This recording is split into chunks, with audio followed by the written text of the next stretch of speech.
Bien. Do you feel like you can pronounce the name so authentically? No, I don't think I. Well, no, I did hear Brewster say it in BBC Radio interview. Well, it's taken me such a long time to even feel reasonably confident that I'm possibly saying her own name right. That Yeah. I need another while before I get comfortable with any individual tune names. I'm going by the Enjoy Your Piping interview. Mm-hmm. Yep. Yeah, when I first started listening to the Reeling, which has been years ago now, it's so weird to think that way because it still all feels so new, you know. In my mind, it was like something like brigada, you know, like very like I was in my mind. I was definitely like over like lingo exoticizing the name in a big way, you know.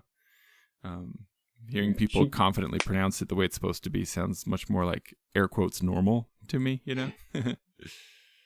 She came to the Pipers Gathering, I think it was 2019, as an instructor, and I went to the concert and was talking to Will Woodson afterwards, and I think he pronounced it Brigida. So I don't know how correct that is. Will Woodson, there's another amazing person. Has going to the Pipers Gathering been something pretty regular for you? Now that it's in Connecticut, definitely. Actually, this year will be the first year I'm actually a student. I'm all signed up and looking forward to it. I've gone to the concert most years since it's been in Connecticut. That's so cool, man. That's it feels like a pilgrimage for me that I want to make someday. Get over there for that. I'm very jealous of all y'all New England small pipers, all hanging out in a cool club over there. Yeah. Maybe tell me about maybe let's talk about piping for you in general here. Actually, you know, since we just we've just been coming off of that track. Maybe first let's kind of jump ahead to some 3D printing stuff, and then we'll move backward. Tell me about what you were playing in that track that we were listening to as we came into the episode. So I started designing uilleann drones from some measurements I got from David Day's website. And sort of morphed that into, took the D bass drone and extended it and made an A bass drone playing 55 hertz A1. Oh, way down there. Oh yeah. And I had to make we thought the uilleann D was already low. It gets lower. Oh yeah. Had to make a new reed, and I think I got lucky because everything worked out and it sounds great. I love that sound. Yeah. I added that to my Mike Dow small pipes in A, and actually I 3D printed a main stock and a blowpipe and tied it all into a bag. Made everything the same size as my Dow pipes so I could interchange. So I got 4 drones going, the A1, A2 from the Dow set, and E3 and A3. That's so cool, man. That is so cool. I love that deep rumbly bass. What a cool sound. And that I've seen some stuff from you on social media. So tell me if I'm remembering wrong, but if I remember right, that super duper low bass drone is a combination of 3D printed parts and copper tubing? Brass tubing. Brass tubing. Yeah, I early on I didn't want to deal with trying to make 3D printed tuning chambers smooth enough to really work. Yeah. So I decided just to line those in brass. And then I think I broke a couple of tuning pins. So I sort of inset into the main body and lined the outside of the tuning pin with brass to strengthen it. mostly. Yeah. Where did like you and I are both members of some, like, it's like if there's a Venn diagram of like expensive, time consuming, niche hobbies, one of them is bagpipes and the other one is 3D printing, and they do intersect. There's people out there who do this, like enough that there's like Facebook clubs and stuff like that. Where did the 3D printing thing start for you? And was it always with the intention of making musical instruments, or is there other ways that you do that hobby?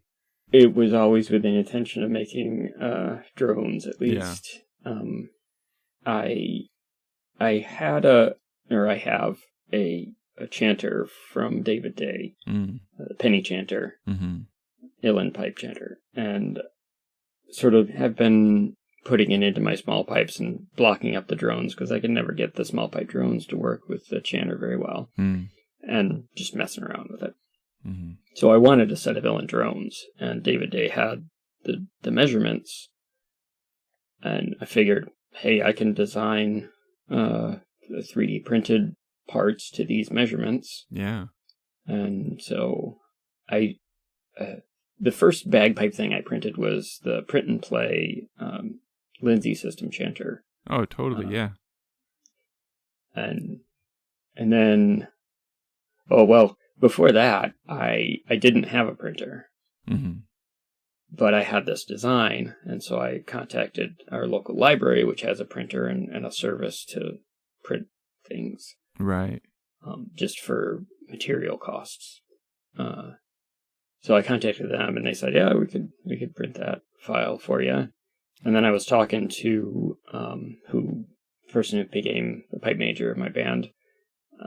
It turns out he had a printer in his basement that he doesn't use much, and he's like, "Oh, well, you can take this for the summer." Nice. That was really summer handy. 2022. Yeah. He hasn't gotten it back yet. It's not back yet. Well, you're putting it to really good use. I feel like the influence of that print and play Lindsay system chanter, like visually, is evident in some of the stuff that you've made as far as drones go. Like very like geometrical. Maybe the sound holes are a similar shaped. Is that right, or is that just a coincidence?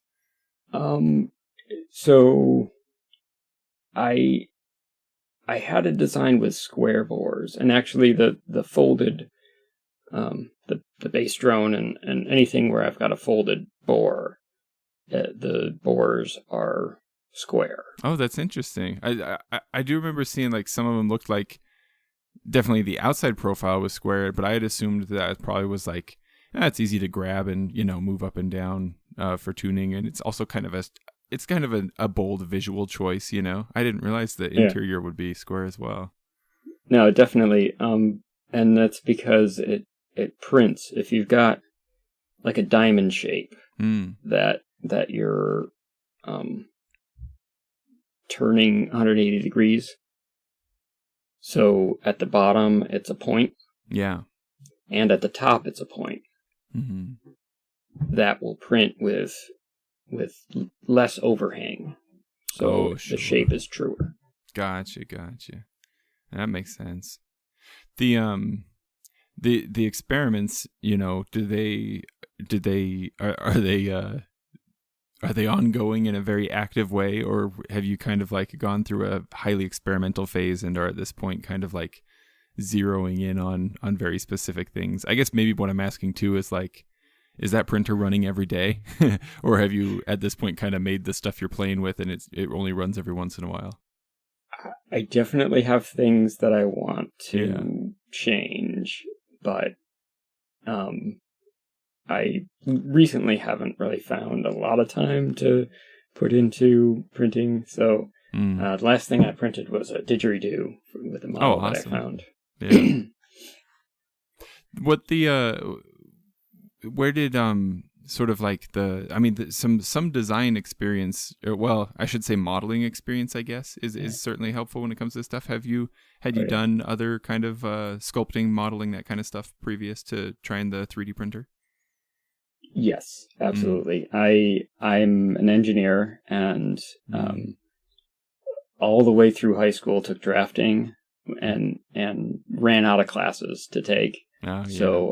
So I helped set up the CAD lab for my high school, and super cool.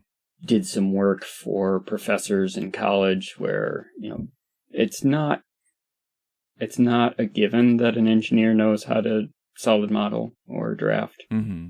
And so I was one of the engineers who did. So I did some design work for professors in college, and then got a job designing tools after college. Nice. We're working with 3D modeling. Like industry niche specific kind of tools, or yes, okay. Holding fixtures for machines to hold aircraft parts or engine parts gotcha. to mills and lathes and that sort of thing. It's not super far off from how I ended up with the printer that's sitting in front of me right now. That my close friend in high school was very into the drafting classes, took everything he could, and ended up just kind of setting the pace for his career. And this printer that's sitting in front of me also was purchased specifically to make bagpiping stuff. Like that was the purpose right from the beginning. So so I can see that stream coming toward me, as to how that all came about. But then what about the bagpiping side of things? When did bagpiping start for you? Do you remember the first time you ever heard a set of pipes? Yes, it was the Tannehill Weavers. Oh, awesome. A recording of the Tannehill Weavers in English class in high school. Oh. And from there, like, was it immediately you had to find someone to teach you, or had you already known somebody who played? How did your first set of pipes come to you, and how did your first days of learning happen? Yeah, I didn't know anybody that played. I did some research and found out, how a bagpipe worked, and it was intriguing that a wind instrument where the sound doesn't stop when you take a breath. Yeah. And sort of at the time, most of the piping was the military style competition, very precise, and that appealed to me because I was sort of a budding engineer. I was going to say, because you're an engineer, yeah, that makes sense. The precision. Yeah, and then transitions in a Tannehill Weavers set or competition sets where the tempo and maybe key morphs into the next tune. That sort of was fascinating, and I want to do that. Where it makes somebody's foot go, wait a second, what's going on now? Oh, okay, I got it. That sort of thing. Yeah. And so I got, right before I graduated high school, I got a Pakistani-made practice chanter, which was just fine. I mean, it functioned for you? Oh, yeah. And a cassette tape and a book to learn. Classic. Gotcha. I started teaching myself. I can see in my mind's eye exactly what kit you ended up with. Yeah. So you started learning by yourself. Was there any like I have a good friend Tyler who he started teaching himself, and he ended up with his right hand on top and left hand on bottom, even though he's right-handed, and had to kind of relearn. Did you have any kind of serious rewiring to do later on once you got with a pipe band or anything like that? No, I think it's intuitive to put your hands that way, because more than one person has grabbed a practice chanter and had their hands that way. Yeah. And I think I probably did it and then, read the book and said, oh, wait, that's not right. And fixed it, right away. So, I don't know why. How soon was it that you ended up with I mean, I'm assuming you did end up with a typical competition pipe band? Yeah. I changed colleges, and found a pipe band in, a year and a half after I started. I had gotten a Bagpipes galore, like a practice chanter and little brass drones. Oh yeah, I have. That's actually still the practice chanter I use today. My bag kind of fell apart, and I don't actually know if I still have the little brass drones, but the mouthpiece and chanter would go together. That's like my main practice chanter still. I've had that little setup for years. Yeah. So I got one of those, and I was learning just tunes that I found sheet music for online before I got to the band. So, and then, I remember once I was going to school in Chicago, and I would find little corners to practice. And I was at a train station waiting for a train to go out to the suburbs on the weekend. And a piper followed the sound of my practice chanter and found me sitting over in a corner and said, "Hey, I should keep up the good work." That they liked hearing practice chanters. So that was pretty cool. Did they offer any kind of like, hey, there's a pipe band nearby or anything like that, or was it more like this mysterious figure out of the mist and then they disappeared again? Basically a mysterious figure out of the mist and disappeared again. Well, at least it was a mysterious figure that gave encouragement. Yeah. So then when you did join a pipe band, did that coincide with taking like direct lessons with the pipe major or anything like that? No. There was group lessons sort of before the main practice that was taught by some of the better players. So I did that for a while and got a set of highland pipes, and it must have been about a year with the band, and then I was teaching the beginner class after about a year with the band. And so it was about 1999 that I started with the band, and 2001 we went to the World Pipe Band Championships. And between there I was playing open mics at bars in my college town and lots of parades. That's super cool, though. It feels to me like a pretty direct run from joining a band to being at the championships. Do you look back at that as being like kind of a breakneck speed, exhilarating kind of moment, or did it just feel normal because it's what you knew at that time? Yeah, I look back and it doesn't seem breakneck. Mm-hmm. Now looking at the dates, it's like it does, but remembering how it felt, it didn't feel odd. It's not like we won the championships or anything. Yeah, we beat the other Chicago band that was there. That's all that counts, really, right? What band? What's the name of the band and is it the same band you still play with now, or I'm not in Chicago anymore, so no. The name of the band is the Tunes of Glory. That's a cool band name. I feel bad I hadn't heard it before, but that's a pretty unique format for a name. Yeah, I think it was a Alec Guinness movie. I don't remember. Tunes of Glory might have been the name of the movie.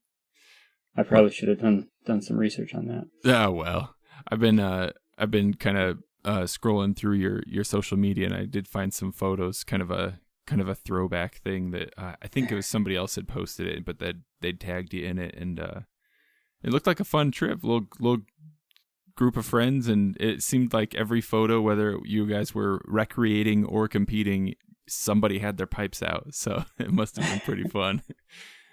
Yeah, we took a drive through Glencoe and got the pipes out at the visitor center in Glencoe. So then go ahead. The guys that I went to Glencoe with dropped me off at a train station, and then they went on and played Icy Mull on the ferry to Mull. very, very classic. That's got to be like one of the like mini bucket list things for any piper, especially any piper who lives outside of Scotland. Highland piper. I mean, of course, to go to the places that are mentioned in tune names that we've been playing for years and years. Like, this is the sound of Slate. Get that song out. And what else? Cave of Enchantment and stuff like that, right? But when I feel like, and maybe this isn't the case for you, it's not the case for everybody, but if it seems to me like usually the case is that if you start with Highland pipes, it'll be a little while before you start to kind of become aware of, or even just have your brain open to the possibility that there are other kinds of bagpipes in the world. Do you remember at what point you started getting small pipe curious, or was that right from the beginning? That was pretty much from the beginning. I don't remember exactly when I found out about bellows pipes, but it was at least when I got to the band, if not a little before. But it was sort of just a dream and research obsession, because bellows pipes were established in 99, 2000. But not nearly as common. Yeah. So I was keeping an eye on the early makers, like the Hamish Moore. Right. Okay, I can't help. I heard that. Was that a high A doubling? Is your notification tone? It was a burl, I think. Oh, was it a burl? Yeah. I'm just pitching it wrong the way it came through. That's great, man. So has the competitive Highland piping remained a thing for you throughout, ever since it became a thing for you, or did you do the kind of phasing in and out of Highland piping to small piping, etc.? Well, okay. In 2001, the year before I went to the world, 2001 was the year I went to the Worlds. 2002, the year after, I went to the Pipers Gathering. It was in Vermont at that time. Yeah. And I drove across Ontario from Michigan. And on the way out, I stopped at Niagara Falls and then went up the Great Lake there in New York. And it was just I didn't sign up. I paid the spectator fee and camped nearby to just watch and talk to some pipe makers, and got a picture of me holding a set of Mike Dow small pipes as inspiration. I was going to say for your vision board, right? Exactly. Yeah. Yeah. So that was the first time I'd held a bellows. Yeah. And so after I graduated, I sort of bounced around to a couple of different bands, as I was looking for a permanent or career job. Yeah. And ended up in West Virginia. And I played with a band in Pittsburgh for a little while. It got to be too much of a drive. But I played there long enough to be on their CD as one of the pipes playing Amazing Grace. Oh, Nothing nice. Special. But, no, that's pretty cool, though. And I played small pipes at their Burns Night fundraiser, too. And at that point, was it exclusively Scottish small pipes, or at what point did the uilleann pipes start scooting into your repertoire? That was later. I got the job in West Virginia, and about my first check went up to Maine to Mike Dow, so I could get the small pipes. That's a great way to use your first check. I love that. That's awesome. So then, what about singing? Is that also a fairly recent thing, or was that something like right from the beginning? You're like, great, bellows frees up my mouth to make more music. No, that was, I was practicing for the church service and playing the very simple tune and had learned the song first and then learned the tune. So it kind of, as I was practicing, I found out that, oh, hey, I can sing while I'm playing. I could, before that, trying to play more complicated things, it was an impossibility to even talk. Oh, I hear you for sure. I can nod. Yeah. But I wish that there was video of the first time I tried playing with bellows. I forgot to breathe sometimes, it just took so much focus just to keep all that going. Yeah. Now this is kind of a hard left turn, but I did see a while ago, and I can't remember now if this was your plan for this summer or next, but you're gonna end up in my neck of the woods hitting some of the parks over here. Zion, yeah. Capitol Reef, Canyonlands, Arches. Was Arches on your list? You can hit Arches? I think so, yeah. That's one of my favorites, personally. So what is that part of your life too? Are you an outdoorsy kind of guy? Has that been a constant, or is this like or is this a midlife crisis, a trip? Like, you know what I mean? Kind of neither. This is a I've got a 4th grader next summer. Oh, gotcha. So we get in free to the national parks. So there you go. That's what has that, and my wife has some fond memories of when she was 3 and went to Mesa Verde. Oh yeah. So I've been trying to get for 12 years or something. I've been trying to get to that area of the country to see the sights. This is how you get the 4th grader to pay to earn their keep is by getting you into the parks. Yep.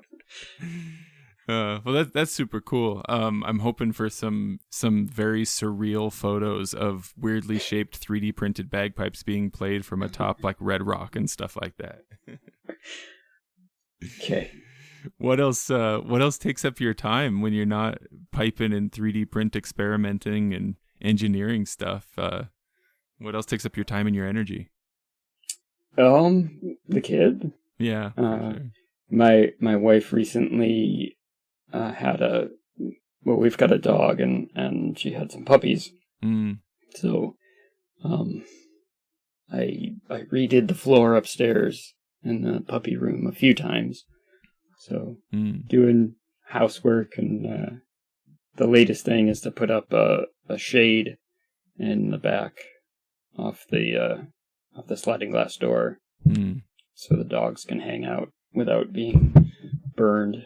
Is there any intention to find other homes for the puppies, or do you think you'll just go ahead and be a 101 Dalmatians situation? No, definitely. We kept one, and the rest of them have new homes. Gotcha. Has the gigging continued consistently? Like, do you still go pick up gigs wherever you can to just kind of side stuff? I donated an hour of piping, actually to my church auction. So those church auctions, man, you might start intending to donate 1 hour, but they always turn into 2, then 3, then 4. Yeah, the first year I did 1, and that went so well that I decided to do 2 units in the second year. Would I be wrong to, in my imagination, just imagine that you go to like the most picturesque New England style, like country church kind of thing? That would not be true. Because I have a very semi-fictional fantasy kind of like impossible vision of like New England that's really much like my mythical imagination of what the British Isles are like. Yeah. My church has solar panels on the roof. Hey, dang. And modern. A fairly new addition. The building started smaller than it is now. Yeah. Do you feel like the congregation is at a point where they are excited to get you to play your pipes for things? They tolerate it. They've accepted this is just something they're going to have to deal with as long as you're there? Or do you ever get any kind of active pushback? No, pretty excited. That's good. there's a monthly open mic coffee house that I usually go to and play a set. I'm definitely gonna take the haunting there with the double bass drone. It sounds so cool. Is that at this point, are you usually, when you do stuff like that, the open mic or stuff for the church and stuff, is there usually at least some element of your instrument setup that has come off of your printer? Or do you ever go back to just the small pipes as they were when you purchased the original set? Well, last time I was there, it was just the small pipes from Mike Dow. I did play my C pipes once there. Yeah, but the last time I was doing a duet with the same person that I have the 3D printer from. He bought a set of Mike Dow small pipes too, and so we've been having fun playing together. You're setting trends over there. Somebody owes you some commission on those small pipe sales. Well, actually, I got. I don't know if you've seen his bellows where the sleeve protector so that your sleeve doesn't go into the intake. Mm-hmm. It's a little cast bronze. Oh yeah, it's super thing. cool. It looks very like steampunk to me. Like it's very like a fancy little like cover cage thing. It's got heart shapes around the circle. I have seen that. It looks so classy. So he at one point was making belt buckles out of the same mold, and when my pipe major was talking to him and sent him a video of the two of us playing Jenny Nettles, and the pipe maker Mike Dow sent me. Well, he was going to send me a belt, but I said I don't really wear those sorts of belts with belt buckles. And so that he sent me just a casting without the belt buckle stuff on the back. And that is going on to a leather top hat that I bought. Oh, that'll look cool. That'll be a really cool coordination between your instrument and your getup, man. Yes. And that protector is such a good idea too. Aside from getting my sleeve sucked into the intake valve on my bellows, I also like way too often end up making unintentional fart sounds with my arm because especially after playing for a little while, you perspire a little bit, and then if my forearm lays over that, you just get this little which sometimes it blends into the drones well enough you wouldn't know, but not always. So. Yeah. The fourth grader has come down to say good morning. Oh, right on. How thoroughly have you convinced the fourth grader to become a piper in short order? Hello. They are a drummer. Oh, well, that works too. Yes. That's the rights of manipulating a person's future. You can choose if you're going to make them an exact copy of yourself, or if you're going to make them do the things you need to accompany you and back you up, right? I don't know. I don't think there's any making. They love it. I suggested bagpipes at one point. Yeah. And, there was no going for that. Yet. Yeah, I suppose. Maybe. Yeah. So I guess kind of in this context, and I want you to feel completely comfortable, being 100%, even if it feels like you have no right to be so confident to say it, go ahead and be so confident. Who's your biggest fan when it comes to your piping?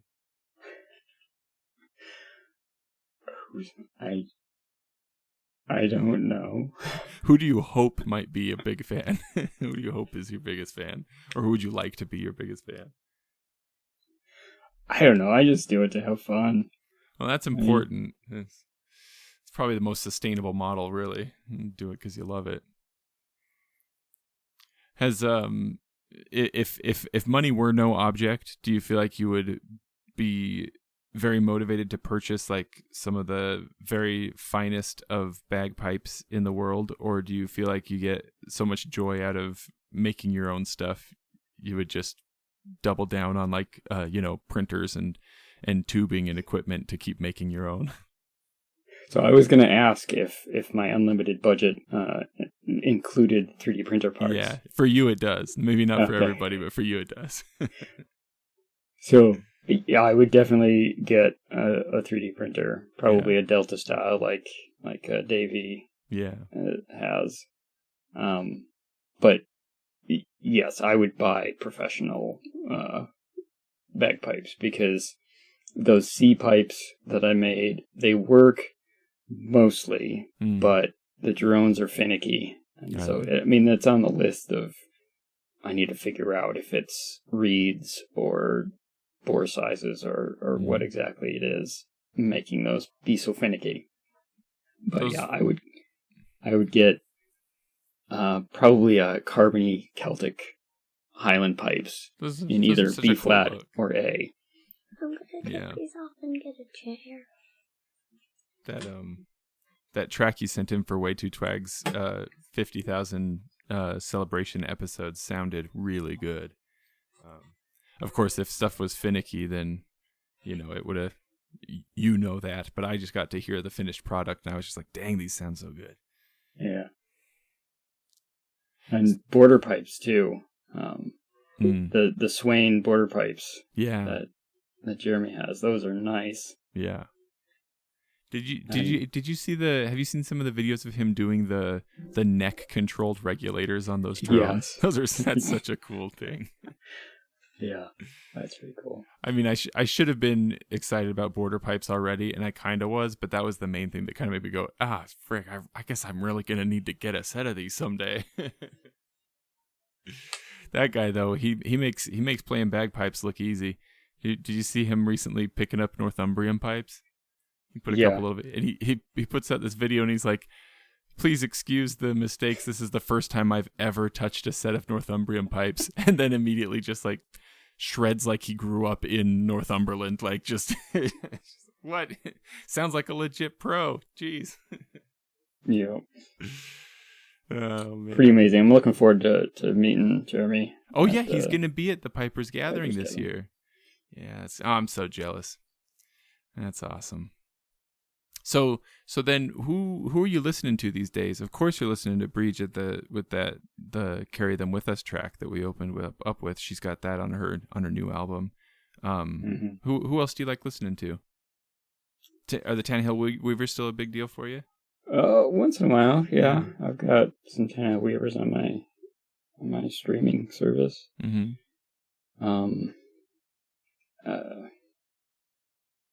More uilleann pipes these days.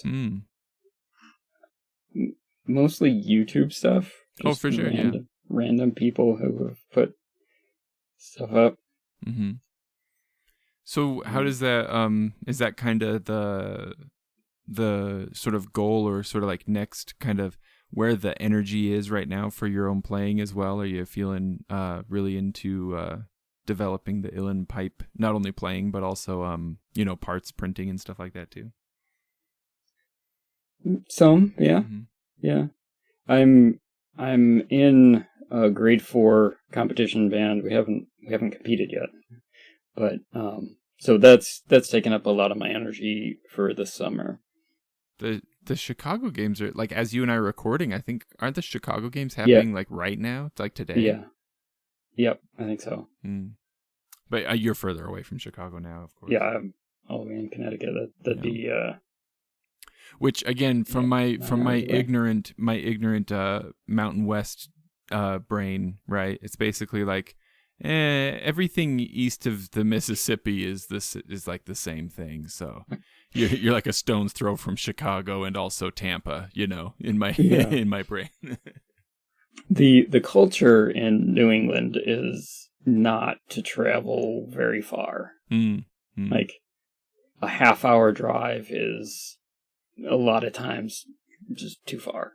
And like my wife and I drove over a half hour to go to dinner last night. So yeah, it's a different thing. Now you get out in Chicago and it's a little further that people are willing to go. Yeah. Have you ever felt drawn toward percussion? Maybe joining the fourth grader there, picking up some sticks or hand drums or anything like that? Back 8 years ago, the band was short on drummers, so for a few years I was a snare drummer doing parades. I'd really like to learn snare drumming. I keep saying I'm gonna do it. I literally have a pad and sticks on my work desk, like right now, just so that I would play them. But I always procrastinate everything. Do you feel like the snare drumming for a while had any kind of effect on how you play pipes, especially highland pipes? Maybe. At least being able to hear the snare drum part before I played it, I was like, they're doing something over there. I don't know. Have you ever soloed on snare drum? No, and I've actually never soloed on bagpipes either. Oh, really? I'm not judging. I'm not judging at all. That's totally fine. Of course, I just a lot of times, and maybe this is an assumption on my part. It just seems like I would have assumed that, like, a lot of times somebody, especially if they're playing up into grade 4 and stuff like that, and having gone to the Worlds and everything, it's you're proof that one does not have to solo in order to participate in a competitive band. That's great. Yeah, we'll see if that plays out. How I do this year, because right when I started out, I was playing with a grade 5, and we broke into grade 4 a little bit with Tunes of Glory. But then I haven't been to a competition since. So, yeah, see how this goes this year. So, are you kind of dusting the highland pipes off right now? Like, had you taken a bit of a hiatus, or has your playing on them been consistent all throughout? I took a hiatus in West Virginia and focused on small pipes for, between 2003 and 2009-ish. And then when I got to Connecticut, I got with a band here who played mostly parades, but then they also went to Europe and played in tattoos. Bruce, who you have interviewed, I went to Switzerland with Bruce. Oh, gotcha. Oh, super cool. So that was very cool. Yeah, was that a one-time trip, or did that happen a couple times? So I went with the band twice to 2 different tattoos. They went to the Basel tattoo twice, but I didn't go the first time. You're painting a picture for somebody who lives in New England, where the culture is to not travel too far. You're painting a picture of a pretty well-traveled guy. Well, I mean, the New England don't travel too far is by car. Right. To get to a restaurant. Day trips kind of thing, right? But it sounds also like a lot of your travel has been very bagpipe focused. Have you had absolutely. cause to travel otherwise, or has that been the case? The bagpipes have taken me. I took my wife in 2013 to Switzerland to one of the tattoos, and she had a great time. Just seeing the sights around St. Gallen while I was practicing and playing in the shows. And then we stayed and took a train to London and toured around. So bagpipes got me the plane ticket to get to Europe, and then I took the advantage of touring around while I was there. Yeah. Did you climb some of those classic Swiss Alps or anything like that? Yeah, we took a trip with a cable car. Yeah. And sort of walked down a little bit. We didn't do too much hiking, but there's cows up there with cowbells, and that was pretty cool. Oh, that is picturesque. And my assumption is, of course, when you're on the cable car in Switzerland, there will be just like Toblerones waiting for you on the seat when you climb in, like the mint on the pillow at the hotel. Just there's a Toblerone there. Yeah, this was a pretty short one. There weren't any seats. It was standing only. That sounds terrifying. Not even the security of sitting down. Well, we were packed in there, so there wasn't any moving around. Yeah. Which may be more terrifying. Maybe even worse, yeah. How heavy does the cable car get? The experience of playing with others in like, especially in not just in those tattoos, but also in the competitive scene and stuff like that, versus the experience of like experimenting and playing on your own. Do you feel like both of these things maybe like, I don't know, feed your soul in different ways? Or do you feel like maybe, do you have a personality or disposition that kind of makes you prefer one over the other? Different seasons for different things? How do you feel about the differences between those two ways of playing?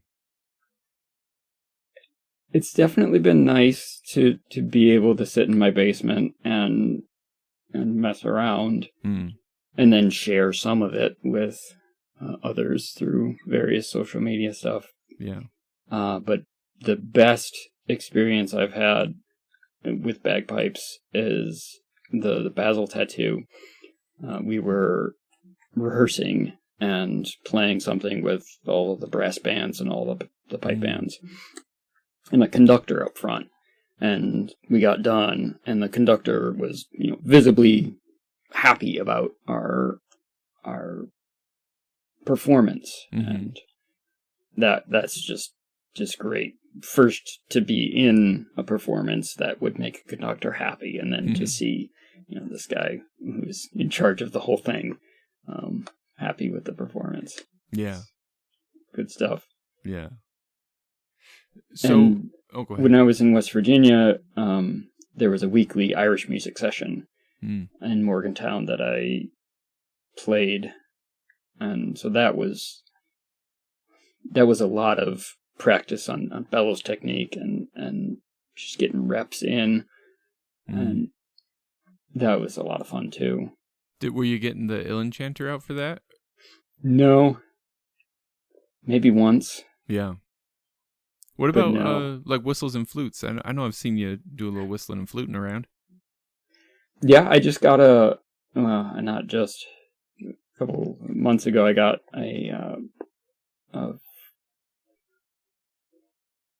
somebody posted on the whistle and bagpipe making group on Facebook an Irish flute, a simple system Irish flute.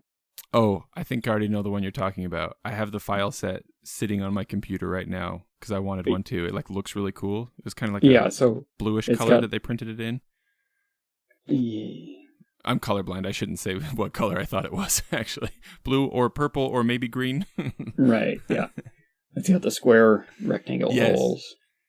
So yeah. I got that, and I printed it, and I've been playing around with that. Actually playing one of the Irish polkas that I learned at the session. And it plays on the Irish flute a whole lot better than it plays either on uilleann chanter or in small pipe chanter. Interesting. It adds more fuel to this thing that I feel like I keep getting hints at it from various uilleann pipers and small pipers alike, and also like whistlers, like tin whistlers too. They're like, it seems like everybody who ever does try the flute kind of really loves playing the flute. It kind of makes me go, geez, maybe I should figure out how to do that embouchure thing. It sounds like there's something cool going on over there. I've been interested in flutes for quite a while too. Yeah. I made PVC flute or two in college. So trying to make you got your embouchure that you have to shape the air, but you also have to shape the physical part on the flute to be able to take that and make music out of it. So Benjamin, what do you think drew you in initially, and what keeps you here when it comes to the music itself? Like, is it rhythmic idiom? Is it melody lines? Is it the drones? Is there something about the drones? Like what? And maybe it's all these things together, of course, but I guess what maybe comes to mind first, as far as like, why do you like this kind of music? Since I've been messing around with making drones, it's definitely, I've realized the drones and Bridges' music with all of the different sounds going on. Yeah. I've not been ever thrilled with finger pyrotechnics. Playing too fast is not my thing.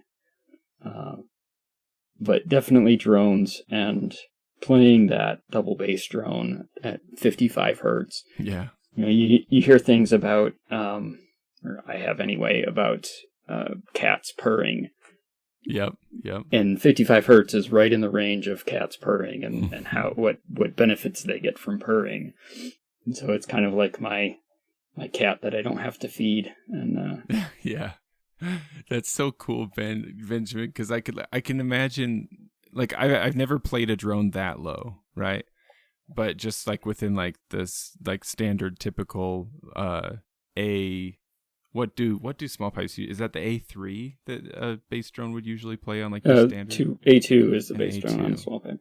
So I've had that little rumble next to my chest, and so I'm just imagining what it would feel like to have an even lower. And when you say that, like, that's a visceral, like, experience, memory, feeling that comes to my mind because of I had one cat in particular when I was a kid for like 12 years. That was like very affectionate, and like I went to sleep every night with her laying on my chest purring, like that was how I fell asleep every night for the first 12 years of my life. And so I know the magic you're talking about. There's something about that. Mm-hmm. That, or it's resonating with the frequencies coming from a black hole in Ursa Minor or something like that. There's something going on, right? If you play an E baritone with the A tenor and bass, and you stick a tuner on there that tells you what frequency, oftentimes with those three going together, it reads 55 hertz on the tuner. Oh, interesting. So there's some kind of like complementary harmonic thing going on there, huh? Yeah. No, but what about the key of C? Is that taking over? I'm not as tapped into the uilleann piping scene. Is it taking over in uilleann piping the same way it is in small piping at present? Flat chanters are definitely a thing, but I don't really know. But I think most are still playing D concert pitch. Gotcha. So do you have, and I'm not trying to put you under any kind of pressure to make declarations right now or anything, of course, but do you have any kind of intention or even openness to potential like commercial exploits in future, like as you hone in on like repeatable designs for like a double A bass drone, for example? There's people like, I know there's at least one here I am. I'm a serious potential customer here waiting to send you money for something like that. So has that crossed your mind already, or is that not? I'm not interested in commercial endeavors and making pipes. If enough of us just start sending you money, could we convince you eventually? If there are a few that want, then I might consider, but no. I'm going to start some kind of online petition or something to get you signatures rounded up. There are plenty of people who are professionals making bagpipes that will make a double bass drone. Fair enough. What about like just other experiments for yourself? Are you already dreaming up like which other pitches and stuff like that you're would make a magical drone setup? I'm gonna try the uilleann D bass drone in my A small pipes. Yeah. And playing tunes in D. Mm-hmm. See what that's like. Now speaking of uilleann pipes, I apologize. I meant to bring this up before. Let's play that track here. I'll stick it in post. The Going Home. And tell me about this chanter that you're playing in this track. Okay.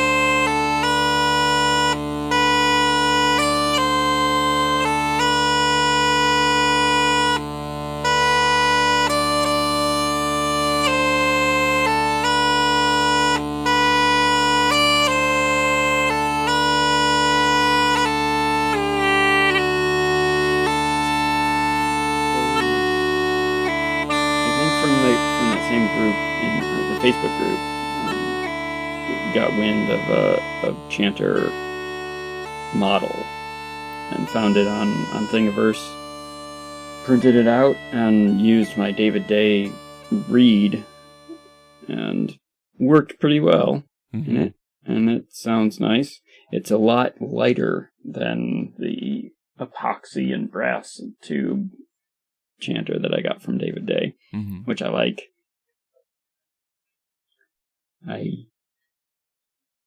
Also, the mechanics of bagpipes is interesting. Trying to work out how to do a drone switch was interesting. Yeah, I saw that you built a drone switch into one of your common stocks. That's super cool. I've always been jealous of people who have that option to turn their drones on and off. But it's pretty standard in uilleann pipes, so I figured I had to do it. I also know that there are some makers, at least, who like you have to give up a drone if you want to add in a switch, to make room for the switch apparatus. There can't be quite as many drones, and that always feels to me like, well, you can't. This is like a Solomon's baby situation, I can't go picking between a drone switch and another drone. I know I want both. Can't I have my drone and play it too? What about the didgeridoo? Did you play it before you printed one, or was that your first didgeridoo was the one you made? I made a PVC didgeridoo a long time ago and played it and learned how to circular breathe with it. I can't circular breathe with a practice chanter, but I can with a didgeridoo. That's interesting. I personally feel like it's even harder with the didgeridoo than it is with the practice chanter. Different people, of course, but I find that impressive that you can do it with a didge and not a practice chanter. I spent a lot of time making PVC didgeridoos as a teenager myself, so it's a craft that's close to my heart. Yeah. The bore size of this printed didgeridoo is quite a bit smaller than any of the PVC didgeridoos I made. Oh, do you feel like that gives you better back pressure? It didn't feel really any different playing. Now, tell me about that. Is meditation on breathing? Is that like is it reasonable for me to refer to this other track by that title, or was that Sure. kind of like a working? Yeah. So tell me about that. And actually, but before you do, Ben, just to kind of like steer us kind of toward that kind of graceful fade into that track. Anything else you want to talk about first? Let's kind of work our way toward telling me about meditation on breathing. So playing for people is always nice, and this is the first time that I'd played for anybody to sing and with in a setting where it's not bagpipes. I'm an instrument that is helping for singing. Yeah, that's not a role many of us pipers ever have any reason to be in, just because we're usually so loud and brash and right out there in the front. Yeah. So working up to playing the sort of director, for lack of a better term, worked out what to play and sent me some music, and it was written in C, and we were going to play it in C, so obviously I used my C small pipes. There was also, you've got the melody line, and then you've got sort of a bass line, and there was a drone written in 2 octaves of C on the bass line. So I'm like, wow, okay, that goes right into bagpipes. Yeah, I've got that drone right here. Droning, that's what I do. So I thought that was pretty cool.